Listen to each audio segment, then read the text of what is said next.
నమస్తే. Welcome to MM studio Telugu. వృషణాలు అంటే టెస్టికల్స్ సాగిపోవడం వల్ల సెక్స్ బలహీనతకు దారితీస్తుందా? చూద్దామా మరి? ఎండాకాలం వేడి ఎక్కువగా ఉన్నప్పుడు బీజకోశం బాగా సాగిపోతుంది. గాలి ఆడని డ్రాయర్లు, ప్యాంట్లు వేసుకున్నప్పుడు వృషణాలు సాగిపోయి ఉంటాయి. వృషణాలు సాగినప్పుడు బీజకోశంలో ఏర్పడిన వేడిని బయటకి తేలికగా నెట్టివేయడం, బయట ఉండే చల్లదనాన్ని తేలికగా లోపలికి స్వీకరించి టెస్టికల్స్‌ని వేడెక్కకుండా కాపాడటం ఉంటుంది. డర్టాస్ మజిల్ సాగడంతో బీజకోశం చర్మంలోని స్వేద గ్రంథులు చెమటని ఎక్కువగా విడుదల చేయగా, వేడి గాలి కూడా చల్లగా బీజకోశంలోకి చేరుతుంది. వృషణాలను చల్లగా ఉంచుతుంది.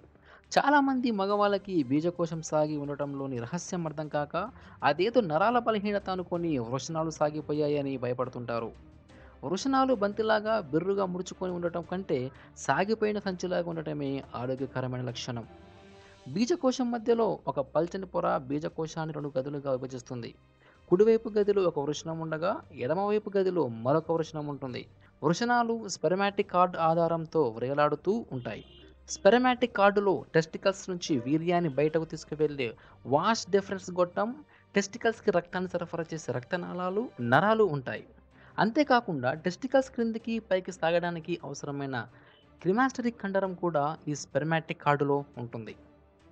క్రిమాస్టరిక్ కండరం పలచగా ఉండటమే కాకుండా, చక్కగా సాగే గుణం, ముడుచుకునే గుణం కలిగి ఉంటుంది.